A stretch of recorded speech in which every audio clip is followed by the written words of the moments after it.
know that Presbyterians pride themselves in doing things decently and in order. And it's only 1:59, but we'll start it now. Good afternoon. I'm Bill Adams, and I am Chairman of the Board of Trustees of King. And we want to thank each of you for being here this afternoon for what is surely a landmark announcement in the history of King. Over the past year, the board has been conferring about an exciting and a transformational opportunity, and it's with great pleasure that I stand here today to make it official. So without further ado, let me welcome Dr. Greg Jordan to the podium to share with us this great news. Greg?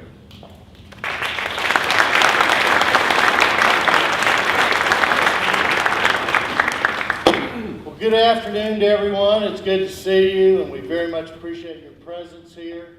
We've had a number of significant and momentous announcements in this very space, and today is no exception. I think you'll find that this will be a moment of encouragement and celebration, but more importantly, a recognition of almost 2 decades of progress and change at King in response to the needs of the region and to the broader community. We're very much honored to have those of you who are representing your respective organizations, and also, if you'll notice, there are a number of student groups here today, and we are especially proud of each and every one of them for their representation of King. Most of you know that King was founded 146 years ago, and today's announcement is not so much about the past, which we celebrate regularly, but it's also really about the future. It's about reflecting upon a strategic plan that was developed in the late 90s. In October of 1997, we made a series of announcements. And as we were leaving the chapel, the chairman of the board then, Hugh McClellan, looked at me and said, "We need to embark upon strategic planning." And no sooner than he had said that, he turned around and walked right off. And I said, "I think I'm going to have to make a phone call to determine the character and profile of strategic planning." But I didn't really have to go very far, because Mr. Bill Adams, former Senior Vice President for Human Resources at Eastman Chemical, happened to have great expertise in this area as well as quality management. And it was he who provided the resources of Eastman Chemical to King College so that we could learn more about how we could effectively articulate a vision, translate it into an educational business plan, and then to make regular reports to the Board of Trustees to indicate the progress that had been systematically made. So we really adopted best practice that was in the region represented by Eastman Chemical, which everyone knows was a Malcolm Baldrige Award winner. As a result of that, we developed a university model, and if you were to go to our website or any of our literature, you would easily find that King is based on a university model. We began with 5 schools, and we've most recently begun a new one, which is the School of Graduate and Professional Studies and online programs. As a result of this, and the success that King has had with over 13 years of record-breaking enrollment and an average growth rate of 10 to 12% over the last decade, King's enrollment now stands at approximately 2,400 students, having grown from the mid-90s, where we had approximately 550 to 600 students. This is no small accomplishment, particularly through the economic times that we experienced in the first decade of the 21st century. But as a result of these successes, it's with great pride that I announce today that the Board of Trustees of King College has voted to become King University.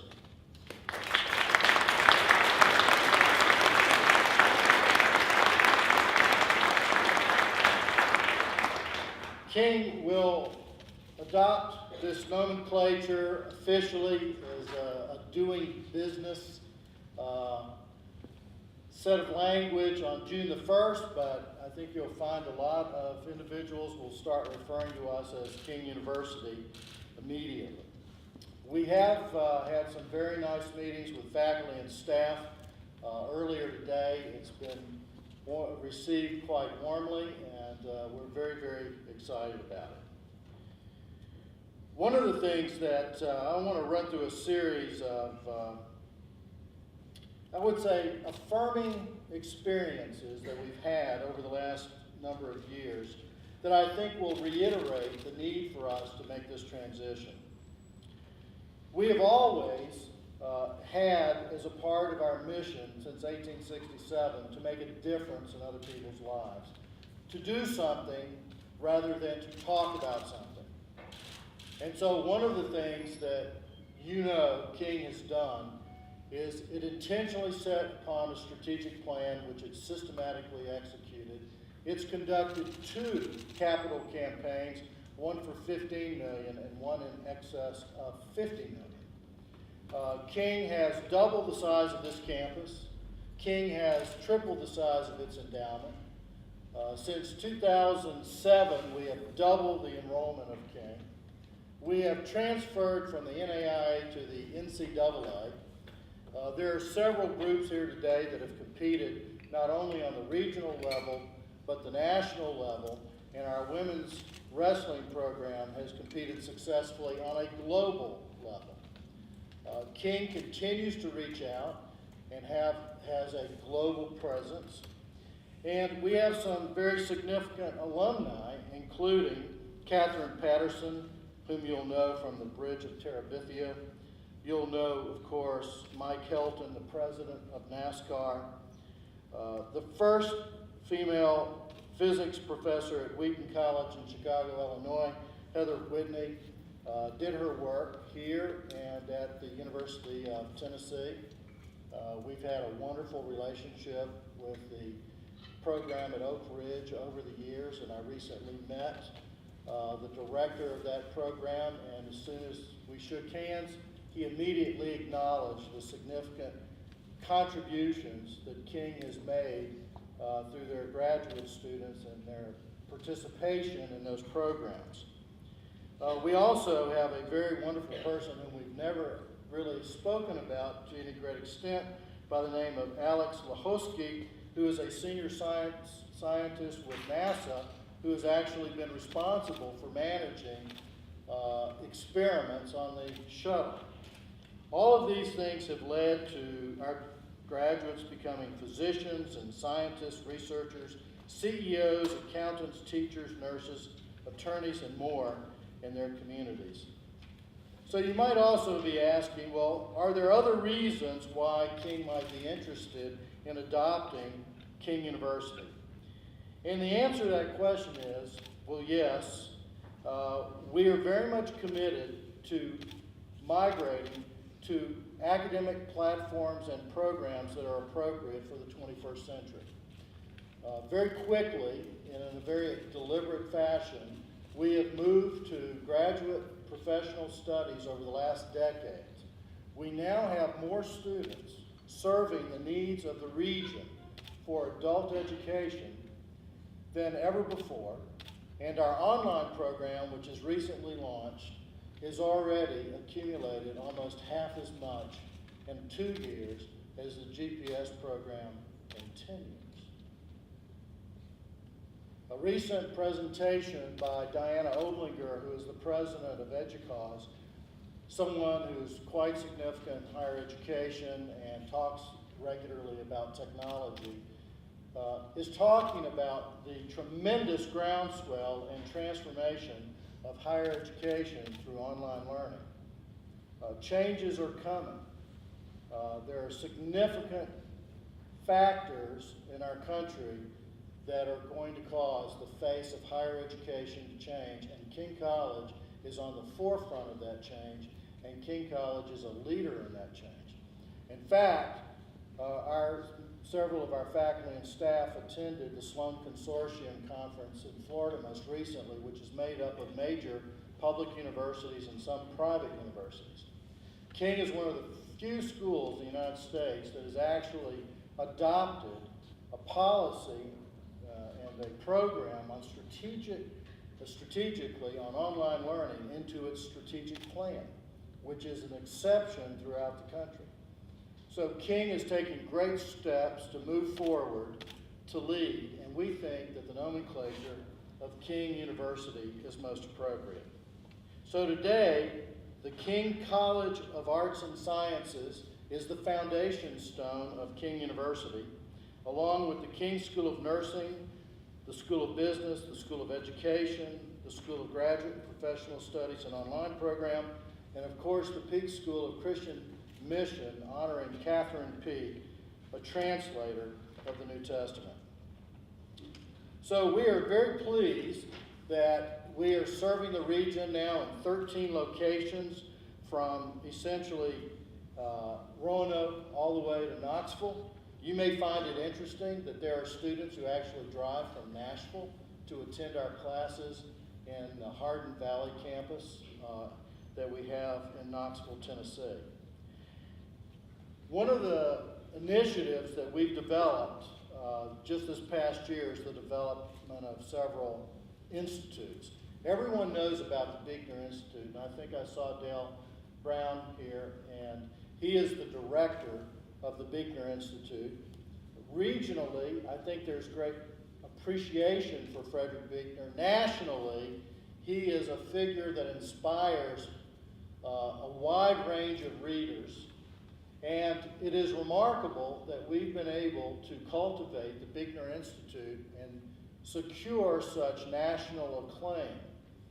And based on the success of the Bigner Institute, we then began to explore other institutes that we might develop, and one of which is the King Institute for Regional Economic Studies, and very prominently their results in research has been published in all of the news media in the region, and Governor McDonnell of the state of Virginia wrote us a letter in appreciation for the study that Sam Evans and Randall Blevins did on the coal industry and the significant level of influence it has on the economy of Southwest Virginia. 2 new institutes have been initiated, and one of which is the King Institute for Neuroscience and Molecular Genetics. Vanessa Fitzinakis has done extensive work in this area, having come to us from the graduate program at Vanderbilt University. 2 of our students have read papers at international programs, one of which most recently was in Italy, and was extraordinarily well received. We're very proud of our students, our student athletes, and for the research and the academic prowess that they demonstrate. And then last, something that is unique, and there are a paucity of these programs on the East Coast, is security and intelligence studies.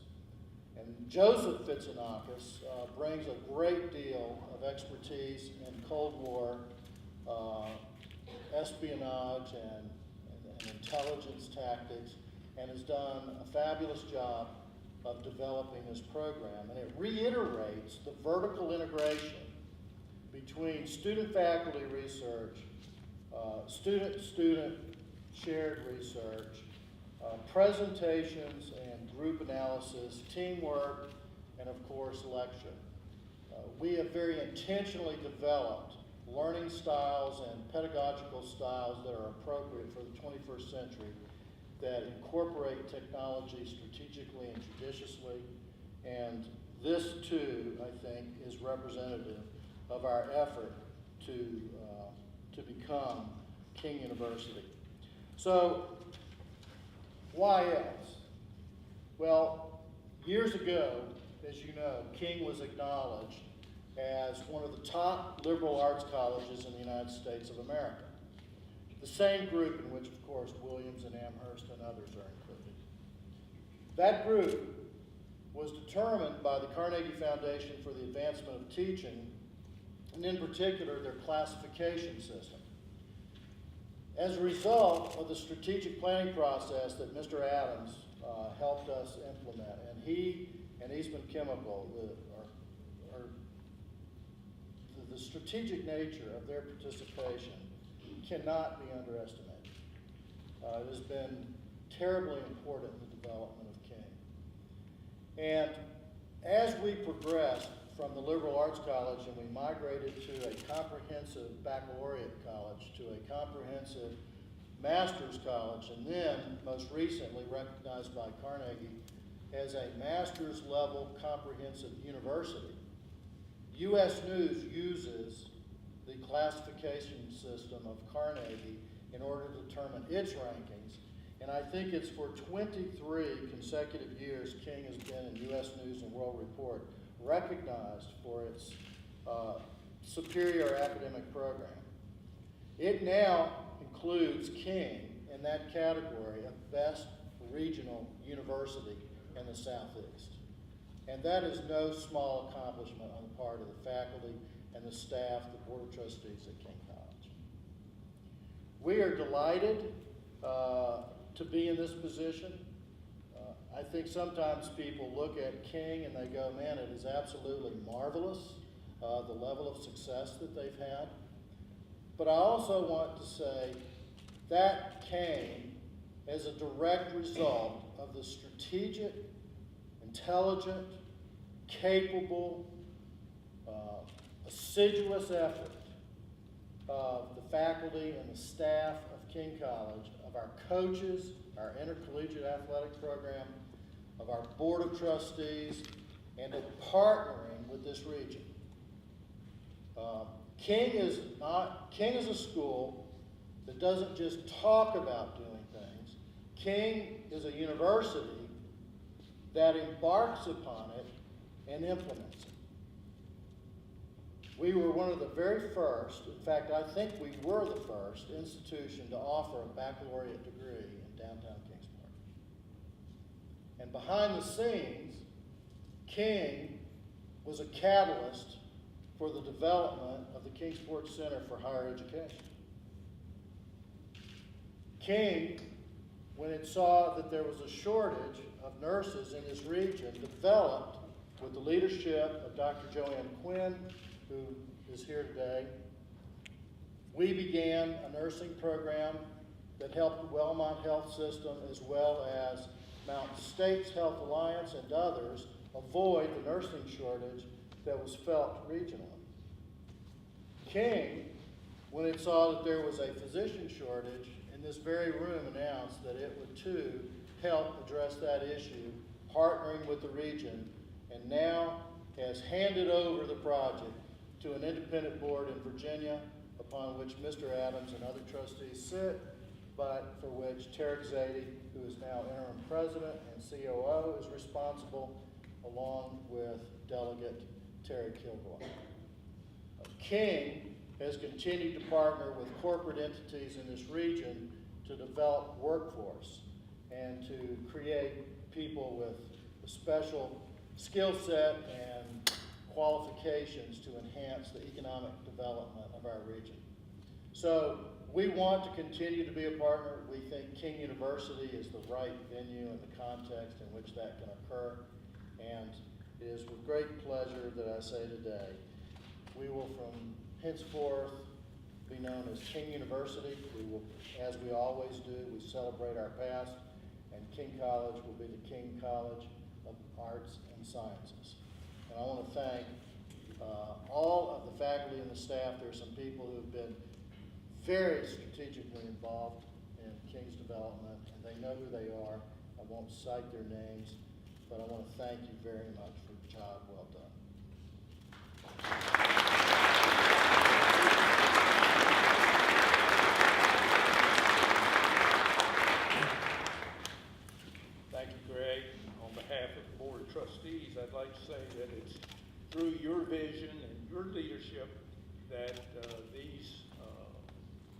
measures of enrollment growth, and the development of new programs, and the continued commitment to academic excellence has been possible. We wouldn't be here today making this announcement without you and the entire faculty of King University. They are indeed exemplary. Without the King community's willingness to adapt to an ever-changing climate in higher education and the commitment to the mission and vision of King, none of this would be possible. So again, this is a great day for King, and I look very much forward to watching King continue to develop and thrive as King University in the years to come. Not to fail to mention cheering on the King University Tornado Athletics. So brave on Tornado. This concludes our program. Please enjoy the refreshments. Dr. Jordan is available to answer immediate questions. And again, thank you all for coming.